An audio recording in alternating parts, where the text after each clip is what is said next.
¿Qué tal? Qué bueno que está con nosotros una vez más. Yo soy Miguel Bárcena y me da mucho gusto que nos acompañe en otra emisión de Aquí Entre Nos.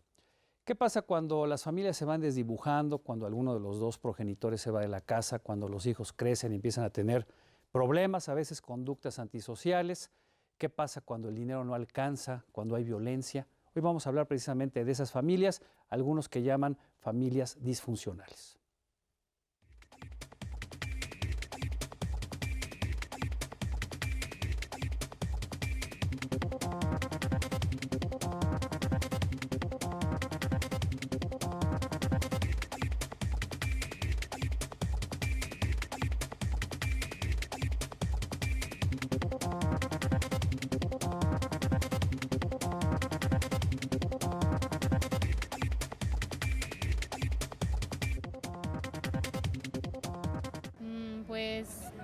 Pues sí, he oído de eso. Pues no. Pues sí, obviamente es la falta de comunicación en la familia, ¿no? Que los hijos se desintegran, es decir, que no reciben la misma educación.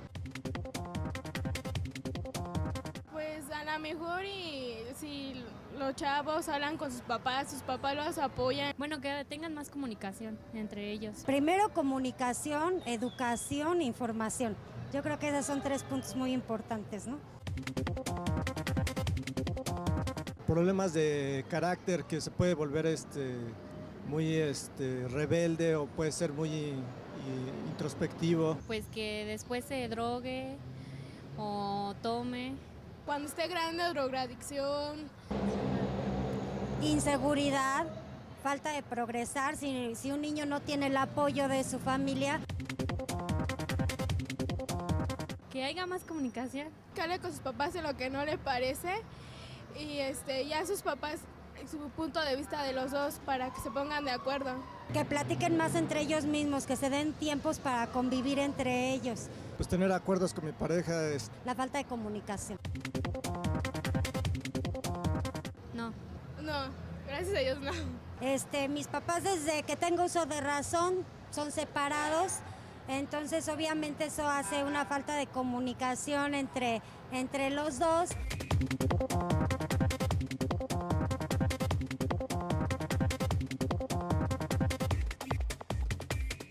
Bueno, pues de esto vamos a hablar. ¿Qué pasa cuando las familias no funcionan?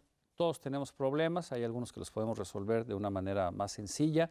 Sin embargo, hay casos que son verdaderamente complicados. Hoy vamos a analizar por qué las familias empiezan a tener este tipo de problemas y para ello me voy a permitir presentarle a nuestros invitados. A mi izquierda, el doctor Jesús Corona, especialista en psicolingüística aplicada. Doctor, un gustazo tenerte como siempre. La doctora María Alejandra Esquivel, terapeuta familiar del Instituto de la Familia. Hola. Muchísimas gracias por acompañarnos. Guillermo Elizalde, él nos va a dar su testimonio personal de cómo ha llevado esta situación en familia. También está María del Carmen López Delgado, también nos va a platicar un poco de lo que ella ha vivido. Y también se encuentra con nosotros Felipa de Jesús Misquis Oliva. Muchísimas gracias.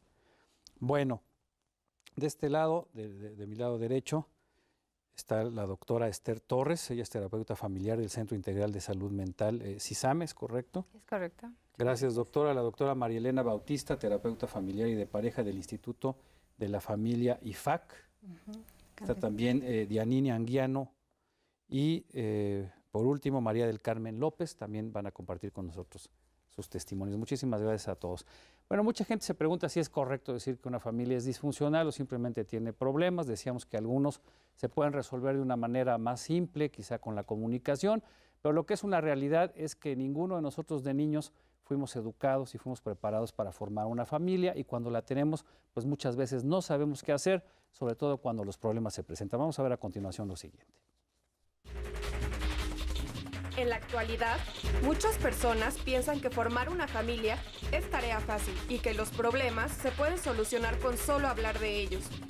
Lo cierto es que no existen fórmulas mágicas o recetas para educar a los hijos y generar un clima adecuado para las relaciones familiares es una gran empresa que no cualquiera puede dirigir.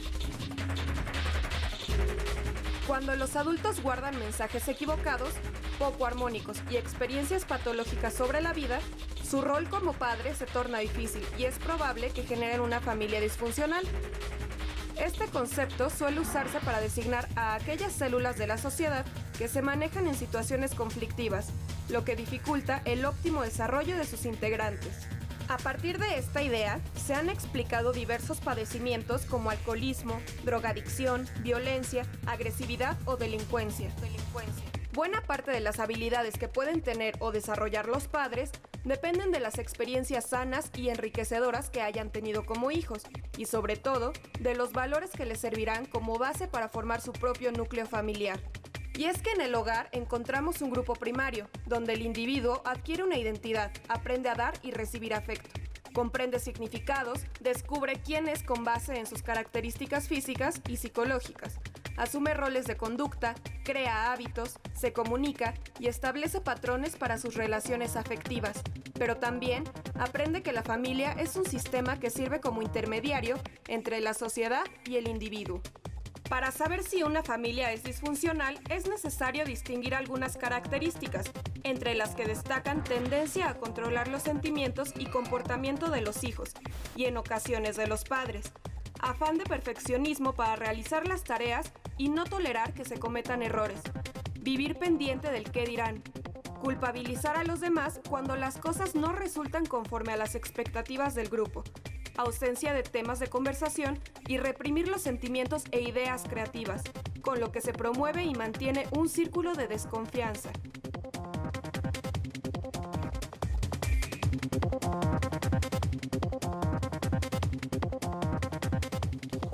Bueno, pues esa es una primera aproximación a lo que se considera una familia disfuncional. Le decía a usted, algunos no están muy de acuerdo con el término, tienen otra forma de referirse a esta situación en la familia. Lo que yo quisiera empezar por preguntarle a nuestros invitados es si lo que vivimos como niños dentro de nuestras propias familias nos marca y con el tiempo, cuando formamos una familia propia, repetimos una serie de patrones, o simplemente no estamos lo suficientemente informados para tener una familia. ¿Quién quisiera iniciar? Mira, yo quisiera comenzar adelantándome poco caballerosamente a mis colegas para señalar algo. Disiento de lo que se afirma en esta cápsula porque el término de familia disfuncional, que es un término que desde mi punto de vista profesional se utiliza muy a la ligera, con un gran desconocimiento de lo que es disfuncional dentro de la familia. En primer lugar, debemos analizar, tú preguntabas si lo que de niños nos afecta, todo lo que el ser humano, todo el proceso de desarrollo del ser humano a lo largo de su vida tiene afectaciones.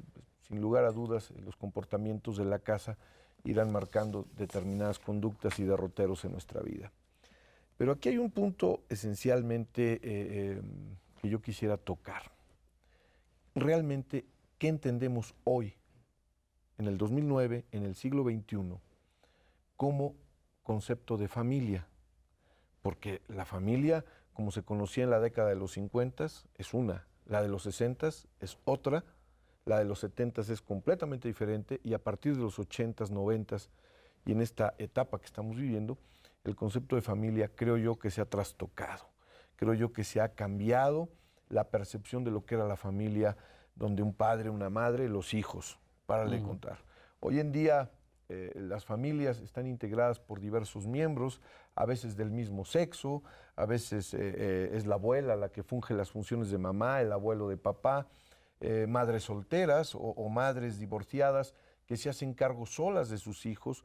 Pocos hombres, en la estadística que hay en nuestro país, se hacen cargo de sus hijos, sea por viudez o sea por abandono de la mujer, que no son los mayores, pero bueno, el mayor número, pero finalmente ahí están los datos. Entonces habría que replantearnos primero qué es la familia actualmente, cómo está estructurada la familia mexicana y a partir de ello. Y a partir de ello empezar a hablar, porque decir familia disfuncional, pues disfuncionales, yo entiendo como psicólogo que podríamos ser todos los seres humanos, todos tenemos una disfuncionalidad, unas mayores, otras menores, otras en términos medios.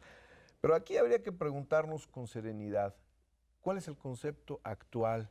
Y no quiero usar el término moderno porque ya está muy choteado, simplemente el término en este momento, ¿cuál es la conceptualización social acerca de la familia? Y a partir de ahí, entonces generar la disertación, el debate, el disenso. Pues entonces habría que replantearnos cómo entendemos, cómo esté estructurada, cómo están estructuradas esta gama de familias mexicanas que actualmente pues conviven en nuestro país. Claro. Bueno, yo quisiera comentar que estoy totalmente de acuerdo con lo que acaba de mencionar el doctor Jesús. La familia mexicana actualmente es una familia que se configura de muchas formas, ¿no? Puede ser uniparental, una figura que está con los hijos, o puede ser cualquier otra persona que conviva. Entonces estoy totalmente de acuerdo en el concepto. Lo que él dice respecto a la funcionalidad, o si todos somos funcionales o no funcionales, yo lo vería como que todas las familias funcionan con más problemas, con menos problemas, los resuelven mejor o los resuelven con más conflicto, pero todas buscan en sí mismas. O no los resuelven, ¿no? Hay veces que hay problemas que no se resuelven. Tratan de resolverlos con sus recursos y por eso piden ayuda. Cuando ya no pueden, entonces es cuando van con nosotros.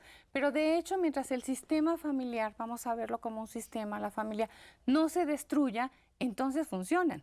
Pero funcionan de una manera, pues, con poca armonía, con mucho dolor, con muchos problemas y mucho conflicto. Y ahí podríamos decir que el término disfuncional podría mencionarse como tal. O sea, ¿se toma un poco a la ligera entonces o es una forma genérica de definir o de tratar de explicar toda esta problemática que se presenta desafortunadamente cada vez con mayor insistencia en las familias? Yo no creo que se tome a la ligera. Yo creo que se toma como una manera de describir lo que está pasando en la familia, pero que no es manejado por los terapeutas familiares, ¿no? O sea, nosotros sabemos perfectamente que una familia, mientras no tienda a destruirse, es una familia que trata de funcionar. Mal, pero trata de funcionar. Sí. Muy bien. Ahora, adelante, doctora. Fíjate que yo creo que las familias son como los individuos, únicas y especiales. No hay una familia igual a otra.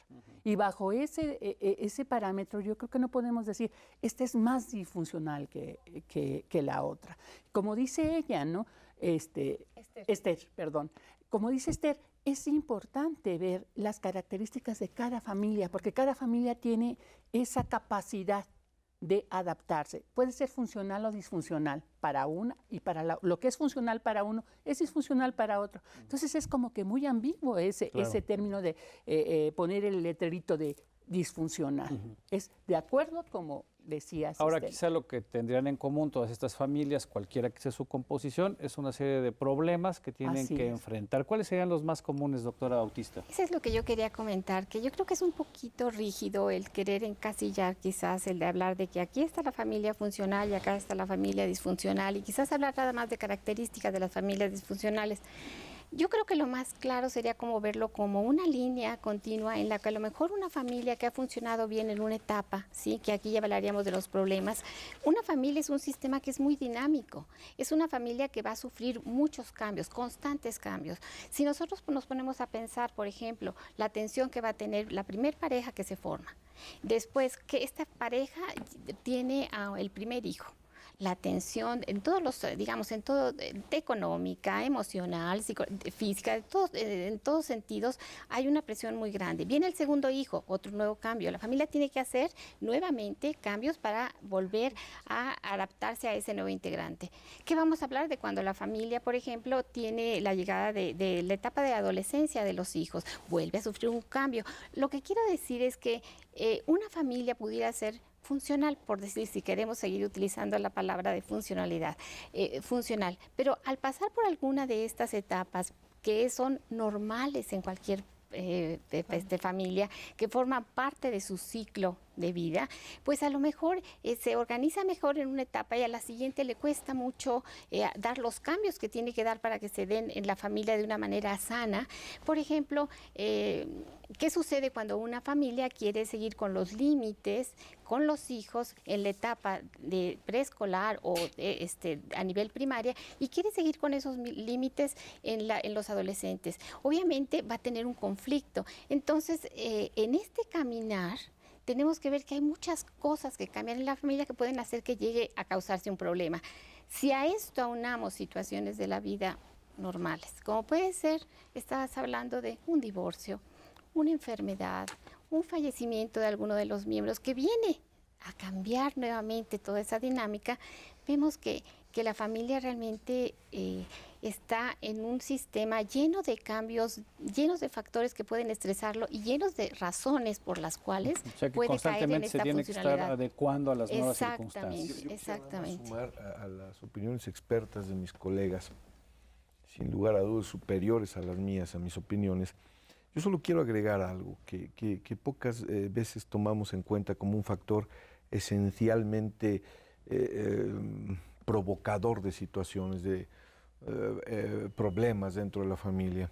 Las características socioculturales del mexicano han variado tanto, el fenómeno de la transculturación, el fenómeno de la alta tecnologización en la que vivimos también nos ha generado la misma migración.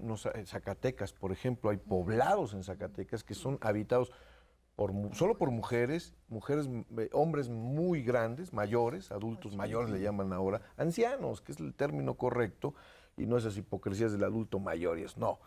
Están formados por ancianos y por mujeres que están ahí solas.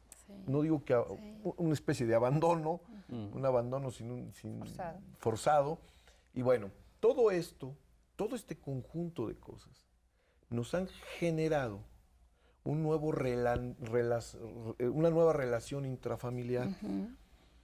El lenguaje que utilizaban los padres en mi generación, yo soy casi cincuentón, el lenguaje que utilizaban mis padres para conmigo, nada tiene que ver con el lenguaje que yo utilizo con una hija que tengo de 18 años, la única que tengo. Entonces, podemos ir analizando paso a paso cómo se está integrando hoy en día el concepto familia, cómo se está integrando hoy en día el concepto, no solamente familia de cada familia, decías tú con mucha sabiduría, cada familia es como un individuo. Sí, entonces cada familia, un paciente mío en la consulta me dice, pues es que yo he vivido así y así me ha funcionado y así quiero seguir llevando a mi familia, porque a lo mejor desde el punto de vista de la psicología el señor estaba mal, pero para él en su vida práctica estaba muy bien. Entonces la gente va resolviendo los problemas de acuerdo a sus situaciones. Entonces finalmente lo que quiero decir es tomar en cuenta todos estos factores, la tecnologización, los cambios culturales, la transculturación que estamos viviendo día con día con los mensajes que nos llegan de todo el mundo, con diferentes formas de ver la vida y de integración social. Y esos son factores que también sirven para el momento de determinar cuál es la gravedad del problema que vive la familia, porque hoy en día todas las familias tienen problemas. Sí, efectivamente, todos tenemos algún problema, sin embargo, sí hay familias en donde la problemática es grave, es extrema en muchos casos, es difícil de entender y de resolver. Y yo quisiera preguntarle precisamente a nuestros invitados, a Felipa, a toda la gente que está aquí, a Rosa María, que nos vayan contando un poquito qué problemas tienen en su familia, si son problemas manejables o son problemas que ya han ido generando pues una situación mucho más difícil. Felipa, por favor. Creo que lo que mencionaba la doctora es bien importante. Cada familia es como la célula del ser humano, no es individual, es única, efectivamente. Yo creo que aquí lo que decía el doctor es muy real. Cada familia tiene una problemática, quizá diferente, quizá similar, porque tenemos un patrón de vida que vivimos muy similar, ¿no? En el caso del papel que juega el hombre y la mujer en la sociedad. Sin embargo, creo que ahí me gustaría puntualizar mucho un punto, el espíritu, el deseo de poder resolver cualquier problema familiar de cualquier índole, sea disfuncional o en el sentido de que haya problema de adicción, problema de violencia intrafamiliar, etcétera. Creo que ahí el papel que juega la familia, sobre todo los padres y como cabeza de la familia, es muy importante, ¿no? La actitud que asuman ante querer resolver. Me parece que ha sido un caso muy particular mío, por ponerlo como ejemplo. Y bueno, obviamente un problema muchas veces trae otro. Por ejemplo, el alcohol trae la violencia, o en el caso de los jóvenes trae la actitud desenfrenada, la actitud de rebeldía, que yo le llamo mucho rebeldía sin causa, ¿no? Porque no hay aparentemente no hay una causa objetiva en el joven, pero sí la hay, realmente sí la hay, ¿no? Pero la actitud que asumamos como padres me parece muy importante. Yo creo que podemos resolverlo, puede causar mucho conflicto a veces, mucho trabajo. Están terapeutas, especialistas como los que tenemos aquí y bueno, ayuda mucho, por supuesto. Me parece importante determinar eso. Sí, obviamente mi caso muy particular que a mí me gustaría compartir con todos ustedes es el alcohol en familia, ¿no? Y que esto trae, por ejemplo, pues muchos ¿De su pareja, de alguno de sus hijos? No, de mi esposo. Y eso obviamente trae un conflicto familiar total, ¿no? Así es. Pero algo que yo puntualizaba y me parece sumamente importante es la actitud que asumamos para querer ayudar y querer resolver esto. Obviamente, el problema del alcohol no se resuelve y además dice la ciencia que es una enfermedad que tiene 3 etapas de vida, ¿no? Es decir, 3 etapas de desarrollo, perdón, que finalmente la última es la mortal, ¿no? Es decir, realmente aquí me parece importante la actitud. Yo marco mucho este punto porque creo que la familia siempre está inmersa, ¿no? En los problemas que le sucede al papá, a la mamá, a los propios hijos. Muy bien. Bueno, precisamente ya lo menciona usted, el tema del alcoholismo, el de la drogadicción, pues son problemas muy serios que conllevan otros y que afectan seriamente a la familia. Vamos a ver precisamente cuáles son estos problemas, cuáles son los más comunes, qué pasa cuando confrontamos que la familia ya no es lo que pensamos o deja de ser lo que nosotros habíamos querido en un principio. Una de las principales manifestaciones de problemas familiares es la pérdida de satisfacción por los diferentes logros en la vida. Esto hace que las personas tiendan a sustituir las carencias afectivas por placeres y elementos materiales, lo que puede reflejarse en adicción a drogas, consumo excesivo de alcohol, compras compulsivas o comer demasiado. Los problemas de conducta y bajo aprovechamiento en un niño o adolescente suelen ser el primer síntoma de dificultades al interior de la familia. Si se ha tomado la decisión de enviar a los más jóvenes a terapia, lo ideal es que asistan todos los miembros del grupo. De acuerdo con datos del Instituto Nacional de Estadística, Geografía e Informática, señalan que 30.4% de los hogares de nuestro país sufren alguna forma de violencia familiar. De estos, en 72.2% la agresión es cíclica.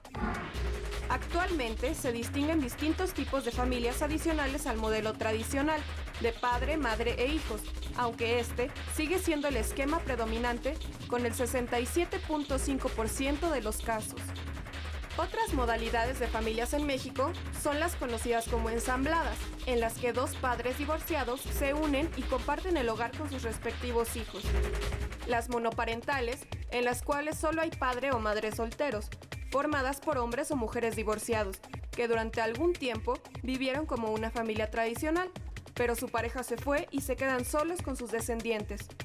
Parejas de doble ingreso y sin niños, donde mujer y hombre acuerdan no tener hijos para invertir sus ingresos en bienes materiales, y las uniones homosexuales, que ya existían, pero que en nuestros días tienen más libertad e incluso pueden contar con hijos, ya sean adoptados o de alguno de los dos contrayentes.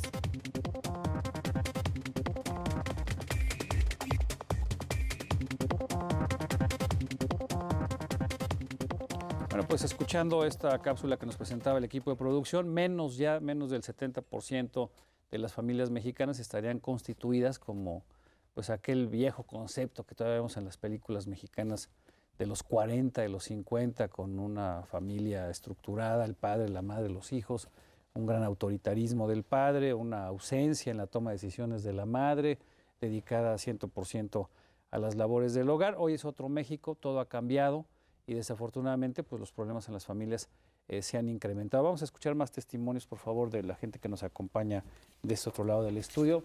¿Nos pueden contar un poco cuál es su situación familiar, qué problemas tienen?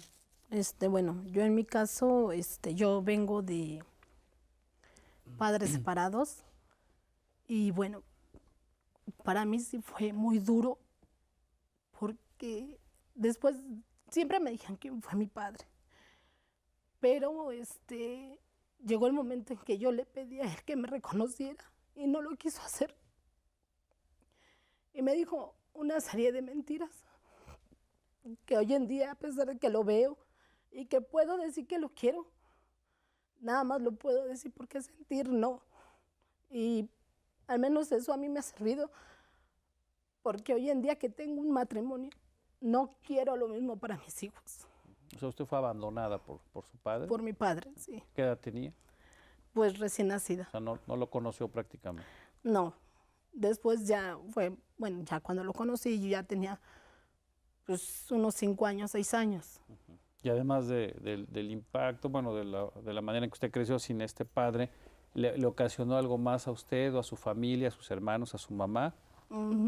Pues sí, tener una madre más fuerte, porque hubo días en los que si uno quería contarle algo, pues ella llegaba cansada y teníamos que compartirlo a veces con mi abuela, cosa que bueno, no había mucha comunicación con ella porque pues era más rígida mi abuelita. Y hoy en día yo le doy gracias a que eso me sirvió a mí de ejemplo para mis hijos. Porque bueno, me casé también igual, bien chica yo, a la edad de 15 años. Tengo un hijo de 17 años y he tratado de decirle de 1000 maneras que yo soy, aparte de su madre, soy su amiga. Soy su amiga y cuando me necesite yo voy a estar ahí. Por lo que él quiera pasar, incluso hasta para reprobar una materia le he dicho, dime, porque la única que te va a ayudar aquí en este caso soy yo y tu papá, nadie más. Muy bien, desafortunadamente en México esta es una situación que se repite muy comúnmente. Hogares que son mantenidos por mujeres, ya sean mujeres solteras, madres solteras, divorciadas o abandonadas, también muchas viudas. Y ese es un patrón en el que los mexicanos pues conocemos muchas historias, ¿no? Vamos a conocer la tuya, por favor. Sí, la mía es del alcoholismo, bueno, de mi esposo, por parte de mi esposo. Yo tengo 4 años casi ya de separada, no me he divorciado. Pero sí fue esa la causa de mi separación, porque él es alcohólico, que nunca lo ha querido reconocer hasta la fecha.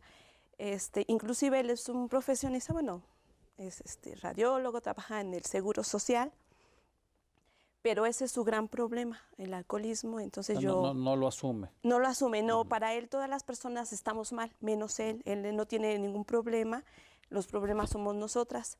Entonces tuvimos muchos problemas en nuestro matrimonio y pues decidí mejor separarme porque no era algo sano. O sea, para mí mi matrimonio ya no era sano, ya era estar discutiendo por lo mismo, porque si no llegaba, o sea, era viernes y ya no llegaba.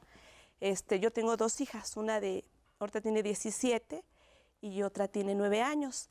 Entonces a ellas ya les estaba afectando todo eso, o sea, ya nada más eran problemas, discusiones. Yo decidí mejor pues separarme de él. ¿Y con qué consecuencias? Por un lado, pues se quitó ese problema o esa parte del problema, pero esto generó otros, el tema del ingreso, el tema de tener más responsabilidades con las hijas. ¿Qué es lo que ha pasado? Sí, ahorita yo es mi temor, ¿no? Que como yo, o sea, estoy sola, él sí las visita, pero pues cada que se acuerda, ¿no? 15 días.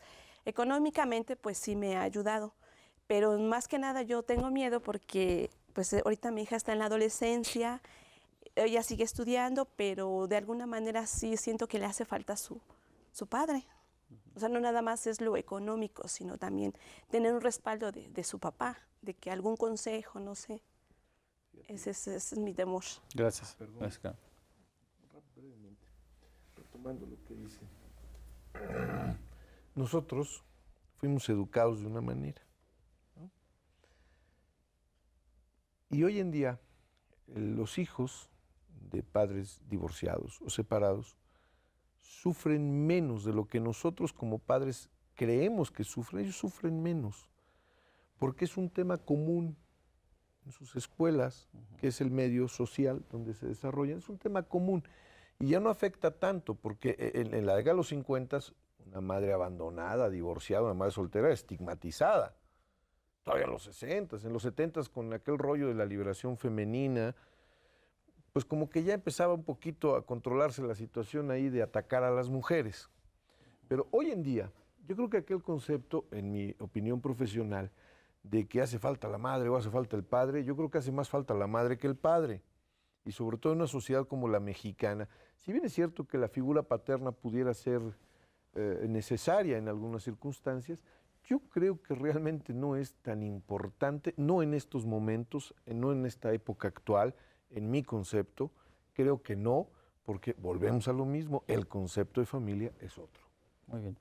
Bueno, aquí ya conocimos aquí algunos testimonios, sobre todo de mujeres, pero bueno, los varones también tienen, sufren alguna problemática. Guillermo, ¿cuál es tu caso? Mi caso es, mi mujer era alcohólica, y fue al revés la cosa, y pues era peleas, discusiones, al grado que ya ella quería pegarme a mí, salió la cosa al revés y tuvimos que separarnos por lo mismo, que ella era la que tomaba. ¿Tienen hijos? 2 niños. ¿Y con quién viven ellos? Se quedaron conmigo, por lo mismo que ella es tomadora, se los recogimos y están conmigo. ¿Qué edad tienen? El más grande 9 años y una niña de 6. Ajá. ¿Y cuánto tiempo lleva separados? Separados 3 años, tenemos poco. ¿Y la relación entre la madre y los hijos cómo se ha dado? Pues normal, porque ella los quiere ver, sí la dejo que los vea, pero no dejo que el fin de semana se los lleve, por lo mismo que toma ella. O sea, no está en rehabilitación, no está tratando de solucionar. Como dijo la señora, ella, todo está bien lo que ella hace, uno es el que está mal, no trata de cambiar, no quiere ayuda. Y eso me imagino que a usted pues, le ha complicado su oficio, su profesión, pues, la forma de llevar su... Sí, mi vida, porque pues están con mi mamá y tengo que ver por ellos y casi no estoy con ellos por lo mismo del trabajo, fin de semana, pero procuro el tiempo que me queda dárselos a ellos, todo el tiempo dárselos. Yo quisiera preguntar, hacer una especie de reflexión, ¿qué pasa con las familias mexicanas, no? Es cierto que vivimos en una especie de matriarcado, donde las madres tienen en principio la responsabilidad de la educación y de estar al tanto, sobre todo en los primeros años de vida de los niños. Y cada vez tenemos más divorcios promovidos por mujeres, hasta en un 70%. Y cada vez tenemos más problemas con los niños, porque si bien es cierto que las mujeres se han ido liberando y han ido ganando terrenos en todas las áreas, pues también es cierto que lo han hecho a costa del tiempo que antes le dedicaban a los hijos y que ahora estos pues forzosamente tienen que estar o con la abuela o con la tía o con la hermana. Y a mí me parece que como sociedad, no responsabilizo a nadie, pero estamos haciendo mal las cosas, porque cada vez tenemos más problemas de desintegración familiar, más divorcios, más problemas de delincuencia, y esto después se refleja pues, a nivel macro, a nivel institucional, a nivel país. ¿Qué estamos haciendo mal? Mira, yo pienso que estamos ahorita en una situación en la que la influencia que tenemos de otras culturas la tenemos, digamos, en la casa porque prendemos la televisión y vemos otras formas de relacionarse, otros tipos de familia y queremos adoptar muchas de esas conductas. Yo creo que aquí estamos viendo un problema serio en cuanto a lo que viene siendo la necesidad de una familia mexicana, por un lado, por un problema económico, y lo que viene a ser la comunicación que le está afectando. Voy a poner los ejemplos que estamos hablando para ejemplificar. Ella, por ejemplo, está hablando de un problema serio en el que la abuela, aparece una abuela que apoya. En el caso del señor, hay una abuela que apoya. Estamos viendo un cambio en la estructura, aunque siempre ha sido importante el apoyo de esos abuelos o de esa familia extensa a la familia, a los hijos. Pero actualmente, si hablamos de cambio, vemos que en muchos niveles se está dando eso que tú estás planteando. La mujer que trabaja necesita del apoyo de alguien. A veces es porque necesita desarrollarse profesionalmente o a veces porque tiene una necesidad económica que la hace salir de la casa. Exactamente. Entonces hablamos como de 2 razones y cambia la estructura de la familia. Ahora depende más de lo que es el abuelo, la abuela, sobre todo la abuela que va a cuidar a los nietos y fíjate hasta qué punto estamos afectando a tantos sectores. estamos afectando porque a lo mejor esa abuela ya tenía que estar en un ciclo de vida en otra normal, etapa, ¿no? en otra etapa. Ya había cumplido con esa... Exactamente, y la estamos regresando a vivir situaciones que ella ya había superado. Por otra parte, los hijos tienen que enfrentar de alguna manera, con todo el amor que pueda tener una abuela, una doble educación. La educación de los padres, de esa juventud que viene con nuevas ideas y demás, y la educación de unos abuelos que a lo mejor siguen con las mismas normas y reglas que dieron a los hijos. Entonces, para los nietos en este caso es como tener doble educación, que puede estar llena de amor, pero que está viendo dos efectos. ¿Y puede ser complementaria o se contrapone?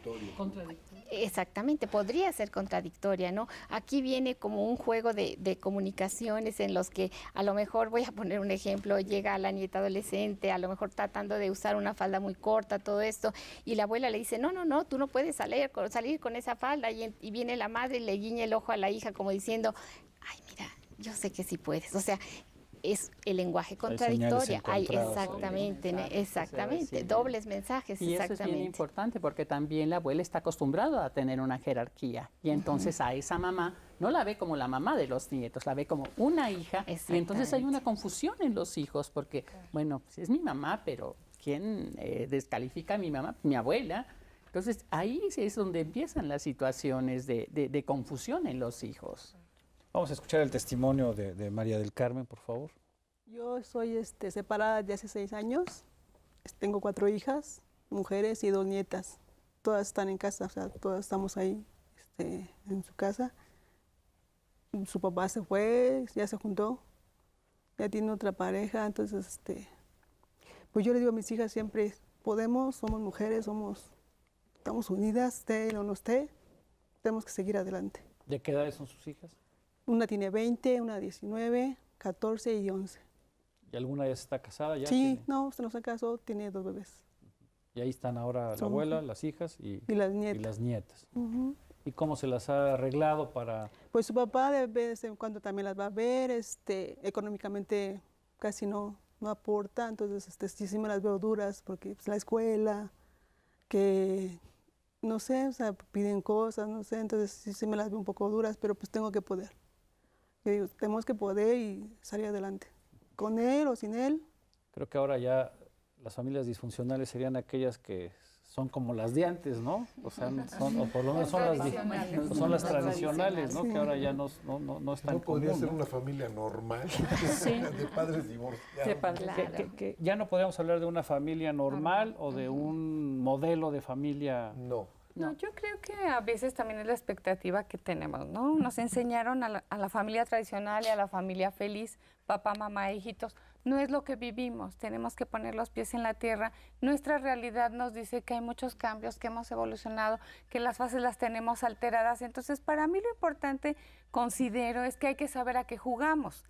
Todos los miembros son importantes, entonces si yo tengo una abuela que está funcionando como mamá, una mamá que está funcionando como hija, un hijo que está funcionando como papá, bueno, eso es necesario, irremediablemente es necesario, es lo que tenemos, pero hay que saber a qué jugamos. Entonces los miembros tienen que estar enterados, aceptarlo y funcionar con eso, y salen las familias adelante. Las familias mexicanas, como dice la señora, esto es lo que tengo y yo voy a salir, ¿no? Y si salen, ¿no? Claro. Mira, con las familias que conozco, salen bien. Yo quisiera agregar sí pueden. Volviendo a este rollo de las familias normales o anormales, toda esta situación. Creo que en México, como en muchos países del mundo, estamos aprendiendo a cambiar y a retomar situaciones, ¿no? Primero, yo estoy muy de acuerdo con Esther. Ese concepto color de rosa, de que el matrimonio para toda la vida, ojalá, de verdad, ojalá, yo lo desearía con toda mi alma que fuera un concepto hoy en día real. Desafortunadamente hoy la practicidad que da el divorcio, las facilidades que hoy se tienen, por ejemplo, en el Distrito Federal, para llevar a cabo un divorcio express. No, pero antes ni divorcio, simplemente se iban los señores. Sí. Pero a lo que voy es a esto, ¿no? Con todas las facilidades que hay para poder desintegrar el vínculo familiar, pues te va generando en tu mente una serie de fenómenos en los que se concluye de una manera pragmática. ¿Yo qué voy a estar soportando a esta señora? ¿Yo qué voy a estar soportando a este señor? Mejor cada quien por su lado. Si me da, qué bueno, y si no, que Dios lo bendiga y que se lo lleve el tren y punto, y ahí nos vemos. A otra cosa. ¿Por qué? ¿Y los hijos? Los hijos, mira, es que hablamos de los hijos como si fueran la cosa más frágil del mundo, como si fueran de cristal. Son seres humanos de carne y hueso que si bien sufren la separación, la afectación, tampoco es el fin del mundo.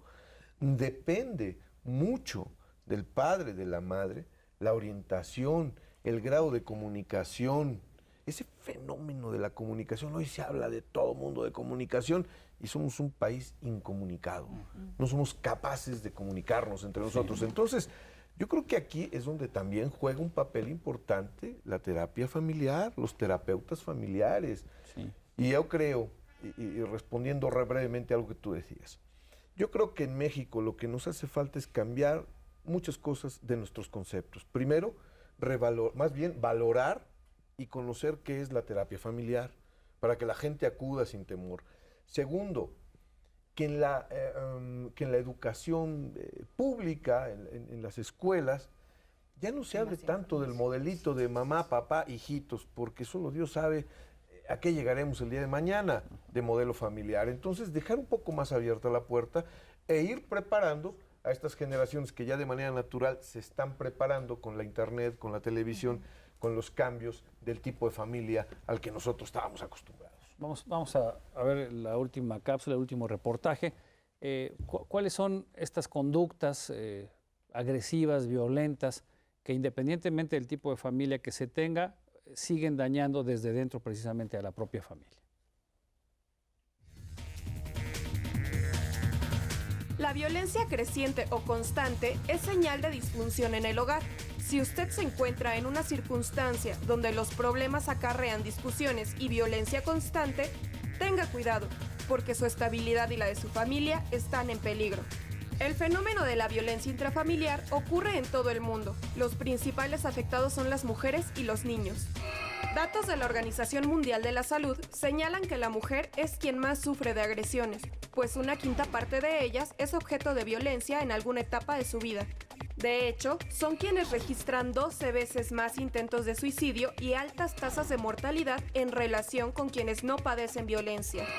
Las agresiones dentro del hogar no solamente se refieren a golpes o maltrato físico, también significa abuso sexual, violencia psicológica, verbal y hasta económica. Es decir, en general, se trata de todo acto que lastime la integridad y el estado anímico de las personas. El éxito de una familia no solo depende de su constitución, de su credo religioso, nivel económico o su condición social. También es muy importante el grado de salud mental de sus integrantes, ya que ésta les permitirá mayor capacidad para enfrentar los problemas y generar un ambiente sano. Una familia es funcional en la medida en que su dinámica cotidiana propicia que sus integrantes se sientan con la posibilidad de realizarse y relacionarse con los demás. Demostrar afecto y empatía, y esto se logra con el desarrollo de habilidades para manejar emociones, resolver problemas, comunicarse adecuadamente, cambiar lo que no funciona y enfrentar la vida con responsabilidad. En consecuencia, algunas características de las familias funcionales son: afrontar las crisis en grupos y cada miembro acepta una responsabilidad, identificar los problemas y expresar acuerdos e inconformidades, respeto de la autonomía individual, el espacio personal y los roles de sus integrantes estén bien definidos.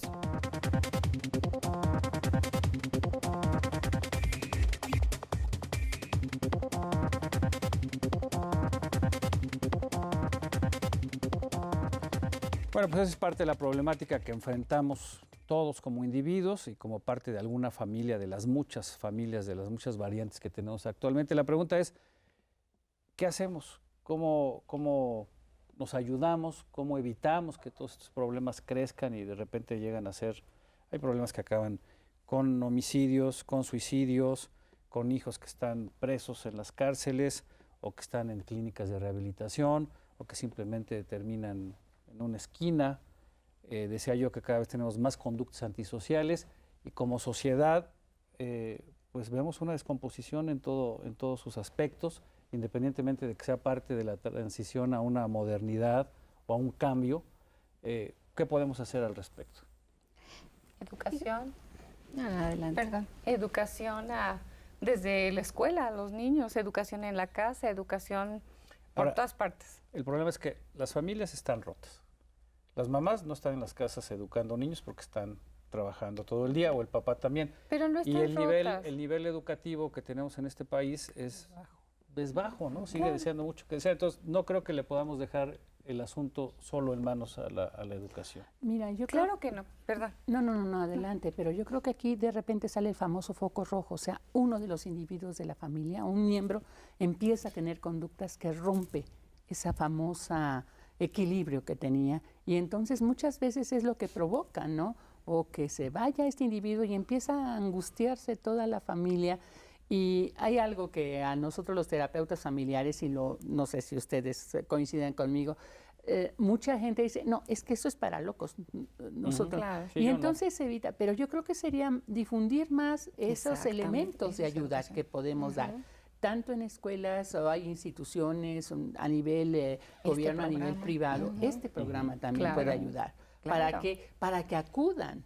Porque a veces se encuentran así como que tan atorados, y ¿qué hacen? Y sobre todo hay mucho sufrimiento. Un sufrimiento del cual no se habla. Y todos sufren, tanto los que no están dentro del alcoholismo, también el alcohólico sufre dentro de su patología. Entonces yo creo que es eso, ¿no? Que haya mucho más difusión. Tú hablas de educación, pero pues nuestro nivel es muy bajo, entonces yo creo que... Pero eso es educación. O sea, este programa es educación. Las escuelas, que tú llegues a dar conferencias, pláticas, algo tenemos que hacer. Hay que reforzar toda esa parte. Yo creo que sí, porque hay que romper ese mito en donde la salud mental es para locos, la salud mental es para todos. Para todos. No es privilegio de nadie tener salud mental. Todos tenemos ese derecho. Ahora tenemos un problema también como país, que es el de... Pues es un país con mucha gente sin recursos, sin información, sin acceso precisamente a las terapias, o por lo menos a terapias que sean accesibles. Para mucha gente son inalcanzables. Está la gente de las comunidades rurales que tiene los problemas de la migración, por los que ya apuntábamos, gente que se va a trabajar o a las grandes ciudades o a Estados Unidos. Y es una situación que se complica porque hay muchas aristas que tenemos que empezar a atender. Uno de los grandes problemas que las sociedades hemos padecido a lo largo de muchos años en México es que los gobiernos, sean del color que fueren, de la tendencia que fueren, han olvidado que el aspecto fundamental del ser humano es la salud mental, el equilibrio en esa salud mental, y se nos olvida. Hacemos de lado la psicología. Yo he oído profesionistas sostener que la psicología es una aberración, pero ellos lo dicen con una seriedad que a mí me espanta por lo pasmoso como lo dicen. Es que los psicólogos solo sirven pues para que tú te desahogues. Bendito Dios, ojalá sirviéramos solo para eso, pero no es así. O sea, hay un gran desconocimiento, hay una gran incultura, una gran ignorancia respecto de lo que es la psicología. Aquí yo apelaría a una institución como la SEP, como la Secretaría de Salud, a que nos ayuden a divulgar qué es la psicología, a que nos ayuden a penetrar en la sociedad para poder llevar elementos que les permitan una mayor integración familiar con lo que tienen y que dejen de lamentarse por el que se fue. Pues sí. El que se fue y que se vaya al diablo. Se largó, perdió la oportunidad de estar conmigo. ¿Por qué? Porque los mexicanos tenemos que aprender a hablar con nosotros mismos, a hacer una introspección. Esto no requiere de técnicas, que si Lacan, que si Freud, que si Jung y que si la mamá de no sé quién. No, esto requiere nada más de un punto, valentía para saber quiénes somos, dónde estamos y hacia dónde vamos. Entonces necesitamos información en la casa, educación formal en las instituciones educativas, más apoyo del sector gubernamental, divulgación. Menos telenovelas. Y preguntarle, pero a ver, por ejemplo, en el caso de los testimonios que hemos conocido, ¿ustedes acudieron a alguien que les ayudara a resolver o enfrentar sus problemas, alguna terapia individual, colectiva? o simplemente lo fueron resolviendo como ustedes lo fueron considerando? Bueno, en el caso mío, sí fuimos a terapia matrimonial. Y eso nos ha ayudado. Y de hecho yo estoy ya con este concepto de vida en relación a que es importante que ambos asumamos las responsabilidades de ambos, porque finalmente es una responsabilidad hacia la familia. Porque además siguen estando juntos. Exacto. Es decir, obviamente yo al escuchar a Carmen, a Adriana, a Rosa María, me acordé cuando yo también estuve con el deseo también de poner una barrera y decir bye bye, ¿no? Es decir, ¿por qué? Porque el problema del alcohol trae muchos conflictos en toda la familia. Nos ayudó mucho la terapia familiar, matrimonial, y yo se la recomiendo porque realmente yo cuando me quise divorciar no fue porque no amara a mi esposo, sino porque ya no soportaba esa situación. Claro. Y lo digo con toda honestidad. Entonces, vale en el la caso de pena. usted, sí ayuda y es recomendable Por supuesto. buscar ayuda externa a través de las terapias. ¿Usted Exacto. tuvo alguna terapia de niña, ahora de adolescente, después de adolescente, ahora de madre? No, ninguna. Es recomendable independientemente de que esto haya pasado, siempre quedan ahí Claro secuelas que no se pueden resolver, ¿no? Sí, decía tu nombre, perdón. Dianine. Decía, yo quiero que esto no lo repitan mis hijos y estoy haciendo esto porque quiero que tengan una vida diferente. Y eso te habla precisamente de que hay situaciones que para ella fueron muy duras y que a lo mejor le gustaría hablar sobre ellas, tratar para precisamente no cargar quizás también a los hijos con otro modelo completamente opuesto del que ella vivió, porque no todo es malo, no todo es bueno. Creo que no podemos ponernos, y ella quizás con una guía podría encontrar qué es lo que le lastimó, qué es lo que no quiere que vivan los hijos, pero qué es lo que sí puede rescatar y que puede ser bueno de lo que ella vivió. Sí. Rosa María, en su caso, ¿tuvo alguna terapia, alguna ayuda ninguna. externa? No, yo creo que me hace falta. A todos nos hace falta, ¿no? ¿Ustedes se terapeutan a sí mismas, se dan terapia o van con sus colegas? Claro que sí, nosotros tenemos la obligación de haber pasado por un proceso terapéutico y estar en él. Además de supervisar nuestros casos y estar actualizándonos, capacitándonos. O sea que no importa la edad, el sexo, el nivel educativo, el ingreso, la posición económica, es recomendable para todos. Yo sugiero, y yo quisiera decir brevemente, la psicología, si bien no es la panacea universal que nos va a salvar de nuestros pecados y de nuestros hoyos negros, sí es un punto que nos permite encontrar un equilibrio. Es un punto en que nos permite liberarnos del dolor y del sufrimiento como lo entendemos en Occidente, ¿no? Entonces, yo creo que la gente debe acudir al psicólogo aunque se sienta bien. Ahora yo aquí preguntaría, ¿no? ¿Cómo confiar, cómo saber que podemos confiar en el psicólogo? Porque la percepción que hay del psicólogo es una gente que cobra caro, que me escucha 45 minutos, si llego tarde no me repone el tiempo, en cuanto se acaba la sesión a volar.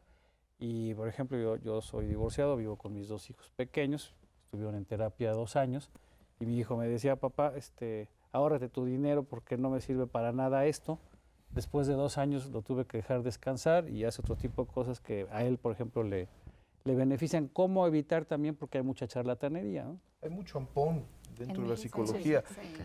Mira, un ampón de la psicología se detecta porque lo primero que está pensando es en el dinero. Y en el tiempo. Y en el tiempo, ¿no? Yo creo que la gente tiene elementos muy rápidos para poder detectar. El primero es la empatía. ¿Me cae o no me cae bien? Ese es el primer elemento. ¿Me siento a gusto o no? Si no hay empatía, adiós, se acabaron las sesiones, yo me voy porque no voy a decir lo que tengo que decir. Lo que dicen es que tiene que venir 2 veces. Y yo creo que 3, después de la 4ª sesión, ya sabemos si el terapeuta nos está tomando de la mano para conocernos a nosotros mismos o nomás nos está tomando el dinero, porque luego muchas veces cuando uno sale de terapia, hay una secretaria que parece que tiene una metralleta en la mano para decirte, me debes tanto, ¿no? Qué bueno que la profesión dé para comer, pero ya no nos vamos a tener que estafar. ir. Guillermo, nada más en el caso de ¿ustedes tuvieron alguna terapia? ¿Tuvieron alguna asistencia? Tampoco. Eso es a lo que yo me refería, ¿no? Desafortunadamente nos falta información para buscar soluciones o tratar de ir enfrentando con mayor éxito todo este tipo de problemas. Y Pues vamos a quería seguir agregar insistiendo. nada más algo, Sí, adelante, para doctora no ser, que sí hay lugares, porque dices tú, y tienes toda la razón, la imagen del terapeuta es que puede ser muy caro, pero sí hay centros, sí hay lugares a los que pueden recurrir y que se les hace un estudio socioeconómico y se les cobra de acuerdo a las posibilidades. Como en el que usted está, en el que está también la doctora. Sí. Pues ahí están los nombres de ustedes con los nombres de los centros. Algo. El Centro Integral de Salud Mental, la consulta es gratuita y bueno, estamos abiertos para O apoyar sea, que si uno al le público busca, en general. le encuentra, Sí ¿no? hay. Pues ojalá este tipo de programas y temas sean útiles para usted allá en casa. Vamos a seguir insistiendo en ellos. Por lo pronto nos tenemos que ir. Muchísimas gracias. Miguel Bárcena se despide de usted. Hasta pronto.